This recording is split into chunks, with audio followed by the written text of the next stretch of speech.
شاهکاری‌های ادبیات جهان، بهترین نمونه‌های نظم و نثر جهان. شاهکاری‌های ادبیات جهان، نیروبخش معرفت، شکوفایی شعور و پرتوافشانی فروغ فضل و حکمت در خانه دل شما. از ارمغان معنوی شاهکاری‌های ادبیات جهان بهره‌مند شوید. شاهکاری‌های ادبیات جهان از رادیوی فرهنگ.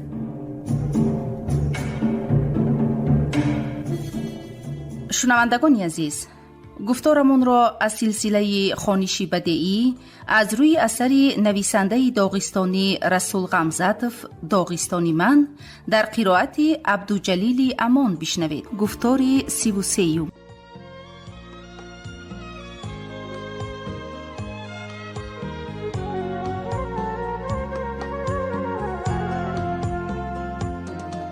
در خدی شمشیری شامل چند حرف یاد دارم از زمان کودکی. نیست غالب هر که در میدان جنگ عاقبت اندیش باشد اندکی. شاعرا بگذار این پندی نکو دائما با خامت انباز باد. نیست غالب هر که در میدان جنگ عاقبت‌های مصاف آورد یاد. شبانگه می رسد بر گوش من آواز پای او، چراغم را کشم در پیش شیشه می شود پیدا. گهی چون موی سفیدی از غنیب آید به نزد من، گهی چون حامی با زرده آوول آخولگاه.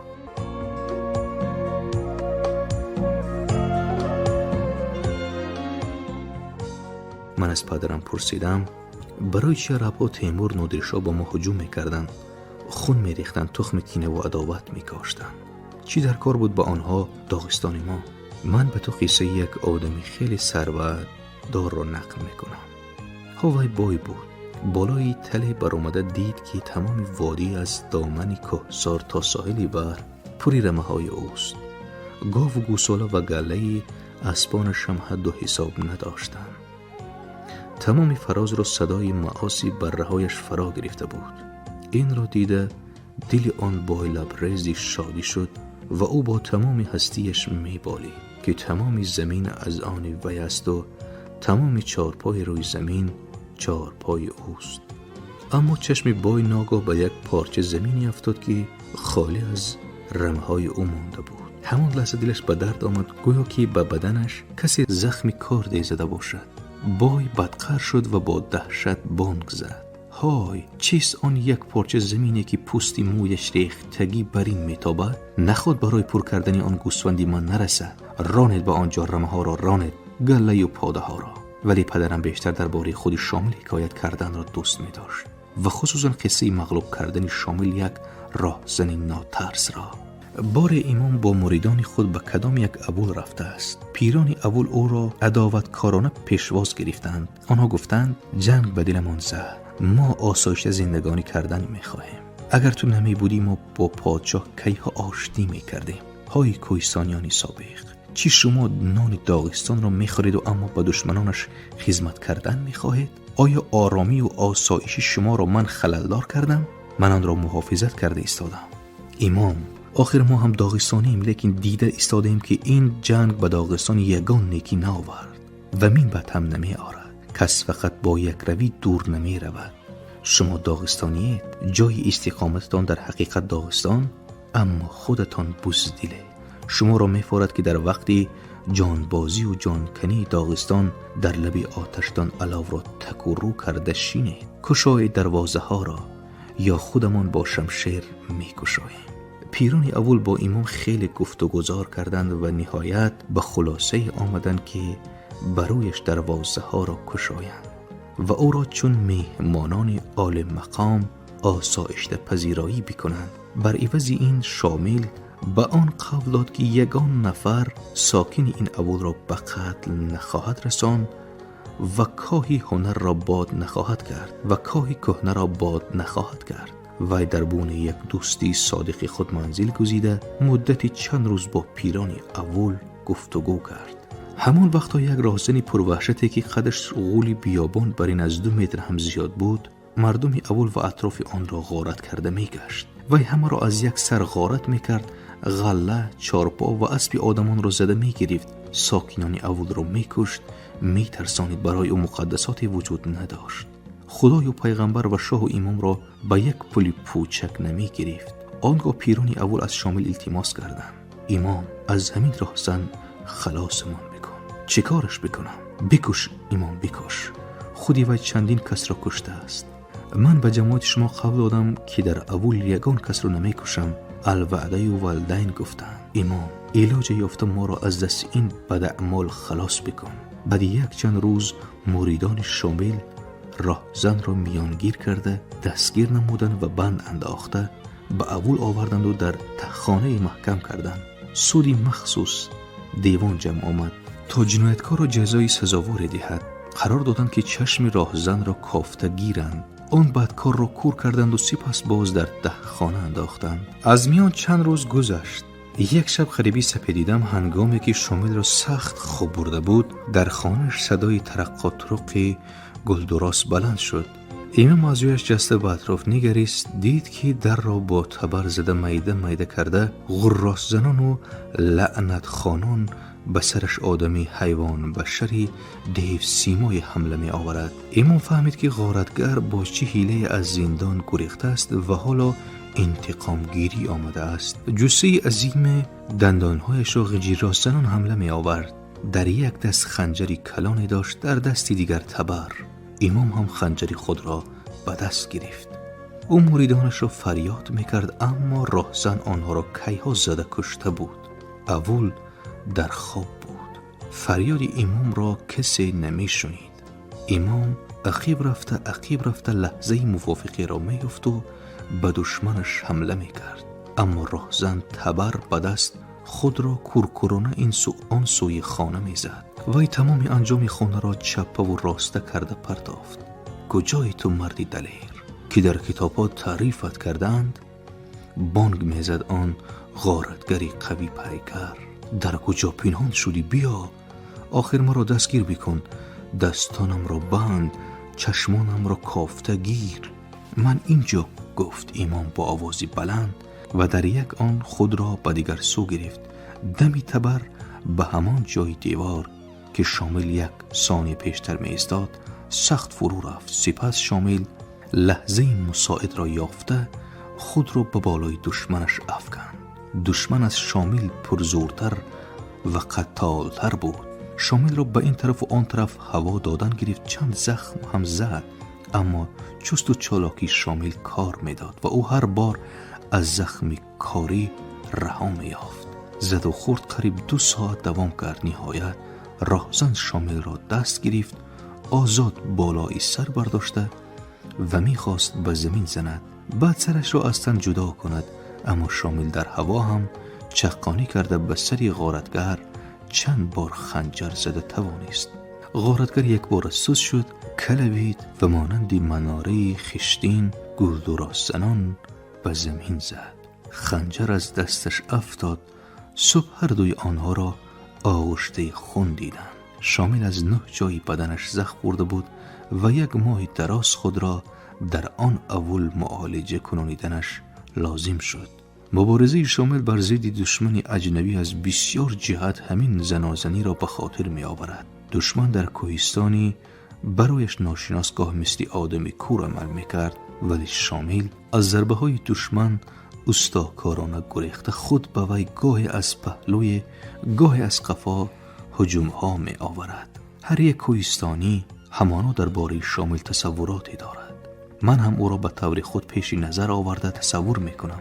وی هنوز جوان، در روی سفسنگی آخلگاه زانو زده، دستانی نو به آب قیس و شستش را به نماز برداشته است. آستینش برزده زیر لب کلمات میخواند. بعضی ها میگویند که هنگامی نمازخوانی اگر او الله میگفت به گوش مردم آزادی میرسید، اگر آزادی میگفت الله میرسید. وی کیها پیر شده است، در ساحل بحر خزر ایستاده با داغستان 1 عمر ویدا میکند. وی اسیر آق پادشاه از بالای سنگ ساده به امواج پرخروش خزر چشم میدواند. زیر لب به جای کلمه های الله و آزادی الوداع را تکرار میکند.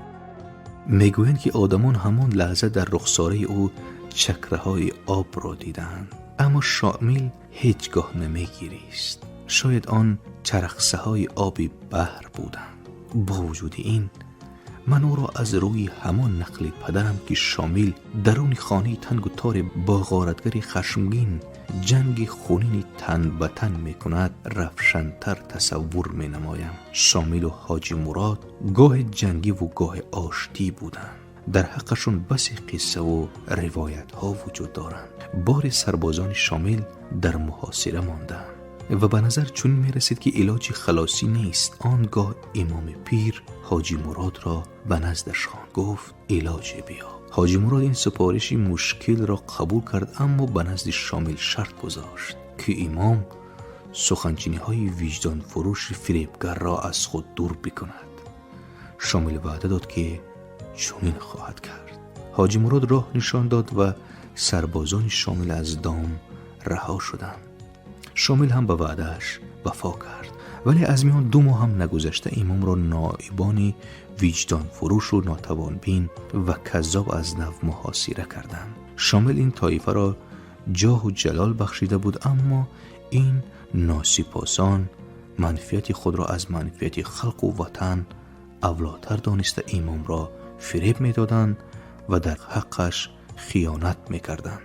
بعدی مدتی زیادی وقتی در کلوگه در اسارت پادشاهی بودن شامل به حق آن کسان این طور گفته بود: من گمان نداشتم که از لبی مویلبدار گپی دروغ میبراید. در مبارزه من بس خطاها وجود داشتند، لیکن افسوس که در آن مبارزه کم چیز به پاک وجدانی خودی من وابسته بود. شامل حاجی مراد را مرتبه نائبی بخشید و به هیدک و تبصران راهی کرد تا که مردم آن جای را به طرف خود کشد، درسترش به جنگ جلب نماید. او باور داشت که حاجی مراد راه دلیابی را پیش میگیرد، اما نائبی نو در هیکد و تبصران تیر و تفنگ و تازیانه و تارسکی را بکار برد. اگر کسی جرأت نموده از قانون دهان میکشاد، حاجی مراد به وی مشتش را نشان داده میگفت: انا همین به شما قانون، من حاجی مراد خونزخیم، برای شما قانون اساسی منم.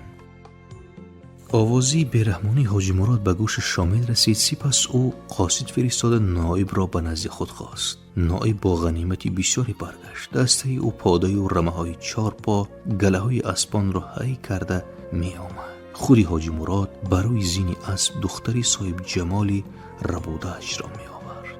او میل شادی و هزل و شوخی داشت.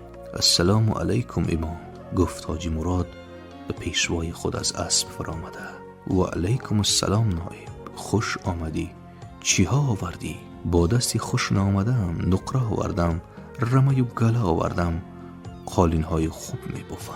دختری صاحب جمال چی؟ دختری صاحب جمال هم آوردم. باز چی خیلش را برایت آوردم امام؟ این تو جنگاور چند لحظه چشم به چشم یک دیگر دختر ایستادند. سپس شامل گفت: بگوی، من همراه همین دختری صاحب جمال به جنگ می روم؟ به من گوسفند نه، آدم در کار. به من اسب نه، اسب سوار لازم. تو چارپای آنها را غارت کرده آمدی، به این کارت آنها را آزار دادی، دلشان را از ما مانندی. می بایست آنها سربازی ما می شدند و در جای هلاک و مجروح شدگان می جنگیدند. اکنون به جای آنها کی را می مانی؟ اگر هیدکی و تبصرانی ها همراه ما می بودند، آیا ما به حادثه در سلطی و قرقبیل روی داده دوچار می آمدیم؟ مگر از روی انصاف است که داغستانی ها داغستانی های دیگر را خانه خراب بکنند؟ امام، آخر آنها دیگر زبان را نمی فهمند. خودت کوشش کردی که زبان آنها را بفهمی؟ اگر میفهمیدی کار به تیر و تفنگ، به تازیانه و ترسکی بود میشد. مگر غارتگران نائب منن؟ امام، من حاجی مرادی خونزخیم. من هم شامل گمریم. خباد محمد تلتلی بود. حسین چرکسی خرچی شده است. اورها، هنداریالها، قمیقا، لزگیها، لکها، هیدکی و تبصرنی هایی که غارتشان کردی، همین ما فرزندان یک داغستانیم. ما باید گپ یکدیگر را فهمیم. آخر ما انگشت یک دستیم. برای آنکه مشت گره شود باید همین انگشتان به هم سخت پیوند باشند. به جسارت تشکر حاجی مراد. این خدمتت بهر مکافات می‌ارزد. سرت زیبی دستار گردید، لیکن این کارت به من معقول نیست. وقتی که دیگران به سر همین خیل دستا داشتند و غارتگری میکردند تو با آنها چیزی نمیگفتی ایما. اکنون در کجای برقی زند به سری من میآید. میدانم تو کیها را در نظر داری. حاجی مراد، آه بردیلف را، پسری من قاضی محمد را، بلکه خودی مرا. لیکن آه بردیلف در مازداک دشمنی ما را غارت کرده بود. من چیز و چاره خانه های را کشیده گرفتم که همراه ما رفتن نمیخواستم و حتی با ما مقابلت کردنی شدن. نه حاجی مراد، برای نایب شدن فقط دلی بیباک و خنجری تیز داشتن کم است، باز کله خوب هم داشتن در کار.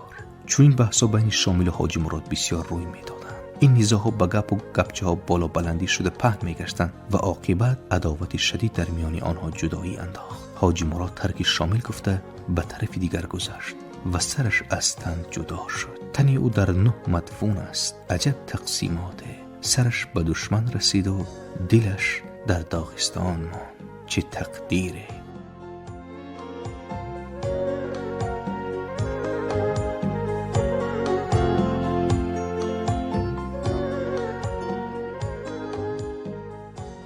سری حاجی مراد بنگرم چون بر سری ببریده، بشنوم غوغای و شوری کارزار. جوی خون جاری است بین سنگ ها، از اولهای به هم ناسازگار.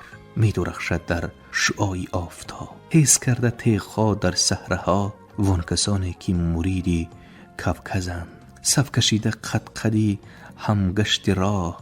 پرسش کردم سری غرقاب خون، تو سری کی؟ بهر من بار بگو. بعد آنسان سرفرازی ها چرا؟ پیش اغیار اون چونین خاری بگو. پاسخ آمد من سری حاجی مراد، هرچی بر من گفت گویم بر شما.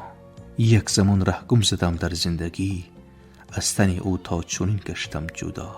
هم غرور و سرکشیم شد سبب، هم نبوده راه من راهی نکو. بینگرم من بر سری از تن جدا، در نبردی نامساوی با عدو. از تمام راه دورا دوری دهر، بس که فرزندانی کهسار ما. زنده یا مرده بیباید عاقبت، باز برگردیم سوی قله ها. امام را از داغستان بردن، قلعه های زیادی ساختن که تیرکش هاشان به اطراف چشم دوخته بردن و از آن تیرکش ها توپ و تفنگ ها می نمودن. اگر جان ها تیر نمی انداختن، گویا چونین آگاه می کردن آرام شنید کوهستانیان حلیم باشد. از روز سیاه مردمان کهسار، از روز سیاه دام و دد رود روان. گویی که نبود راه تا پهنای، جز راه اجل خلاصی از زندان. سرزمینی وحشیان.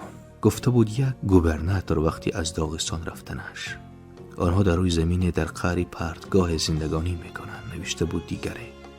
با این وحشی های محلی همین زمینشان هم زیادتی است. گفته بود سیومی. اما در آن زمانی گرانگوشم آوازی لرمانتوف، دابرالیوربوف، چرنیشیفسکی، بستوژف، مارلینسکی، پیروگوف بر این کسان شنیده می شد. آره، در روسیه پادشاهی آدمانی بودند که دیلی کوهستانیان را می فهمیدن و در حق خلق داغستان سخنهای نیک می گفتن. کاش که مردم کوهستان آن وقت زبانی چون شخصان را فهمیده می توانستند. در حیاتی دستهای شامل بر مقابل پادشاه، نه تنها داغستانی ها بلکه روسا و لهستانی ها بعداً شورش سال 1863 به کافکاز گریخته هم می جنگیدند. دهقانان روس که از حقوق کریپوسنایی گریخته همچنین به کافکاز رفته بودند، برای سربازان شامل یراق تیار می‌کردند. نقل می‌کنند که شامل وقتی در کلوگ در بدرقه پادشاهی بودنش، از جمله روسا سربازان سابق خود را دیده است. بزیر برف مانده جاودان کهسار داغستان، شبانش به سحر باشد ز تاریکی جاودان. گفته بود یک وقتا سلیمان ستالسکی به کشوری عزیز خود نظر کرده. از آن روزه که داغستان را به زندان افکندند، همین ماه‌های سال 31 روزند. نوشته بود یک زمان پدرم. ایا کوها، ما و شما در تهخانه. گفته بود یک وقتا ابو طالب. از چنین غم آوان در کهساران غمگینند. سروده بود انخیل مرین. فکر این دنیا کردن هرگز نشاید. خینکلی هر کی سر روغن‌تر باشد، آبرویش هم زیادتر می شود. امیدش را کنده. گفته بود محمود. در یگان جا روز روشنایی نیست. بچون خلاصه آمده بود احمد منگی کوبچگی تمام جهان را دور زده. اما ارچی قزاق نوشته بود مرد داغستان باید که در همه جا مرد داغستان باشد، اما با ترای هم در دمی واپسین خود نوشته بود بگذار از مردان دلیر پیسران بزدل نرویند. اما محمود هم گفته بود شبی تاری به کوهساران اگر گمره صد است آهو بیابد عاقبت پیراهه راه اجل را او.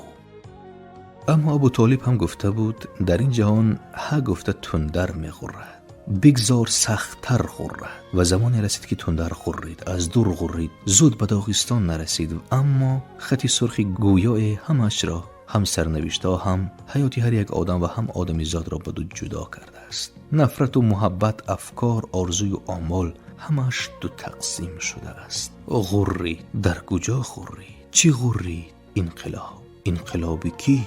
از آن فرزندان اهل زحمت. مقصدش شوند هر چیز هیچ بودگان، رنگش سرخ، سرودش این است قطعی ترین و آخرین جنگ ما. ارتشش تمام گشنه و ستمکشان، اردوی بزرگی رنج بران. زبانش، ملتش، همی زبانها همی ملتها. سرورش لینی. انقلاب به کوهستان داغستان چی میگوید؟ با ما ترجمه بکنید. قهرمانان و سرندگان زبان انقلاب را به همین لهجه های داغستان ترجمه کردند. خلقای عصرها ستم کشیده داغستان به خاندان ما، به کشتزارهای کوهستانی ما پیراهه های مارپیچ کوهی را طی نموده انقلابی بزرگ آمد و وی گوش دهید برایش خدمت بکنید. این انقلاب به شما سخنهای میگوید که چون این سخنها را هیچگاه نشنیده. انقلاب میگوید برادران، روسیه نو به شما دست میدهد، آن را بگیرید، محکم فشورید و به هم پیوندید. همین از قدرت و توانایی شما، اعتقاد و اعتماد شما. فرزندان دره و کوهسار درهای خود را برای جهانی بزرگ بگشایید. روزی نو نه بلکه قسمت و حیات نو آغاز می به استقبالش برایید. اکنون شما مجبور نیستید که در نزد پرزوران سر خم بکنید. از این روز اعتباراً اسب شما را کسی بیگانه سوار نخواهد شد. اکنون اسبتان اسب خودتان، خنجرتان خنجری خودتان، کشتزارتان کشتزاری خودتان، آزادیتان آزادی خودتان. زبان اوراره را به زبانهای خلقهای داغستان همین طور ترجمه کردند. آنها مخچ و اولوبویی، آسکر و جلال، قاضی محمد و محمد مرزا، هارون و دیگر مریدان انقلاب که غم شریک و دردآشنای داغستان بودند ترجمه کردند. و داغستان به استقبال تقدیر خود رفت. مردم کوهستان رنگ و سرودهای انقلاب را خوش پذیرفتند، اما دشمنان انقلاب ترسیدند. تندری که غرید در بالای سری آنها بود، زمینی که جنبی در زیر پای آنها بود، بحری که شوری در پیش چشم آنها بود، کوه و صخره‌هایی که فرو ریخت در پس سری آنها بود. جهان کهن لرزید و فرو رفت، ورطه بیتگ پیدا شد. دست دهید التجا کردن دشمنان انقلاب که خود را دوستان داغستان می‌خوانند. دستی شما خونالود، ایستا، نرو به قفا نگر داغستان. بچی نگرم در قفا چی هست؟ قشاقی و فتنگری، جهالت و خونریزی. داغستانی خورد کجا می روی؟ به جستجوی بزرگی می روم. کشورم را حاکمان بس سوختند، ملکی من بود شاه جام بهرشان. حاکمان خوردن با نوبت همه، نشعه ها بردن ای بس دشمنان. لیک بهر خلق بیروزی که خو کی بود؟ پای در زنجیر و در زولانه ها، زیر حکم شاه و جبر ظالمه. بود آزادی یگانه مدعا، توپی اوراره چو با صد غلغله. ناگهان لرزان دنیای کهن، موج آوازی ورا تکرار کرد. با همه خلق وطن که سار من، دید کوهستانی آزادی خود که خیالی نیست آمد باورش. روسی شوروی دوران نو در رسید از پشت کوه چون یاورش. زورقچی در اقیانوس افتاده بر این میشوید نابود میشوی. زبانت، دینت، آیینت، پپاخت، سرت همش نیست و نابود میشود. گویان میترسانیدن آنها. من از پراهای تن گشته عادت کردم، نخواد که اکنون در راه وسیع پایم شکند. من این راه را بس جستجو کردم، یگان تاری موی سرم کم نخواهد شد. داغستان از دین گشته است و این نابود می شود. داغستان رو نجات دهید. گویان قرقر کردن ساغان. الاس زدن گرگان، دوغ می زدن، می ترسانیدن، التجا می کردن، می کشتن، می فریبیدن. به سوی چراغی در گرفته کیها سنگ نغرانیدن، پولی بزرگ را کیها ترسدنی نشدن. بجای بیرقی نو پیدا می شد. جای غارتگری را غارتگری نو می گرفت. تو گویی داغستانی خرد پوستینی بود در شوی سرمای زمستان و آن را به 4 طرف کشاله می کردن، می دراندن، پاره می کردن. اما داغستان چون آهوی از دام رهیده می دوید و می رمید. هر کی در اندوار به سویش حمله آورده آن را داشته گرفتنی می شد. چه شکارچیانی به وی تیر نمی پرانیدند. من امام داغستان نجم الدین گاتسینسکی هستم. از طرف خلق در لب کولی اندی انتخاب گشتم. شمشیری من پاپاخای را می جویند که از لطه سرخ حاشیه دارند. برادرانی هم مذهب مسلمین، از پسی من بیایید. بیرقی سبز اسلام را من بلند برداشتم. می گفت و گلو در رانیده دیگره. نام او اوزون حاجی بود. تا سری بریده آخرین بولشویک را به نوک خاده زده در کلری کوی بلندترین داغستان نگذارم. من یراقم را به میخ نمی آویزم. فریاد میزد کنیاز نوحبیک ترکوفسکی، خودی همان سال پلکانی که ارتش پادشاهی قیقمس علی خانوف در خونزخ به خود قصر سازانده بود. او یک مرد کوهستانی را جیغ زده آورد و قصد خود را نشان داد. قیقمس که هم از خود و هم از کشک خود میبالید از مرد کوهستانی سوال کرد: خیر چطور قصری ما؟ برای آدمی میمردگی بهت خوب است، جواب داد مرد کوهستانی. برای چی من میمرده ام؟ انقلاب. من انقلاب را به خونزخ آمدنی نمیمانم، گفت پلکونیک علی خان و جهیده به اسبی سفید سوار شد. من سعید بای نبیره امام شامل به اینجا از نزد سلطان ترکی آمدم تا که با یاری اسکران او داغستان را آزاد بکنم. دعوا کرد باز یک ناخوانده که همراهش هر گونه پادشاه و بایهای ترکیه بودند. ما دوستی داغستان فریاد میزدند تجاوزگران و عاقبت به سرزمین داغستان دسنت های بریتانی فرآمدند.